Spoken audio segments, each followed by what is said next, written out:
আসসালামু আলাইকুম ভিউয়ার, সবাই কেমন আছেন? আজকের ভিডিওতে আমি আপনাদের সাথে শেয়ার করছি খুব সহজ পদ্ধতিতে এবং সাধারণ কিছু মশলা দিয়ে তৈরি অসাধারণ স্বাদের মাছ ভুনা। এভাবে মাছ রান্না করলে ছোট বড় সবাই আঙুল চেটে পুটে খাবে। গরম ভাতের সাথে এই রেসিপিটি জাস্ট জমে যাবে। গরম ভাতের সাথে এমন লাল লাল মাছ ভুনা থাকলে আর কিছুই লাগে না। চলুন কথা না বাড়িয়ে পুরো প্রসেসটি দেখে নেওয়া যাক। প্রথমে মাছগুলোকে আমি ভালোভাবে ধুয়ে লবণ, হলুদ আর সামান্য মরিচ গুঁড়া দিয়ে খুব ভালো করে মেখে নিয়েছি। এরপর কড়াইতে তেল গরম করে মাছগুলো লালচে করে ভেজে তুলে রাখতে হবে। আমি মাছগুলো ভেজে নেওয়া পর্যন্ত অপেক্ষা করে নিচ্ছি।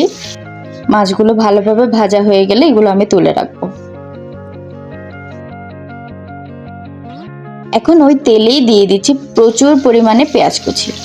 মাছ ভুনার আসল স্বাদ কিন্তু পেঁয়াজ আর মশলা কষানোর উপর নির্ভর করে। পেঁয়াজটা হালকা বাদামি হয়ে এলে এতে আদা রসুন বাটা, হলুদ, মরিচ আর জিরে গুঁড়া আর একটা টমেটো দিয়ে ভালোভাবে একটু পানি দিয়ে কষিয়ে নিতে হবে যতক্ষণ না তেল উপরে উঠে ভেসে উঠছে। মশলা কষানো হয়ে গেলে ভাজা মাছগুলো দিয়ে আলতো হাতে নেড়েচেড়ে সামান্য পানি দিয়ে দিব।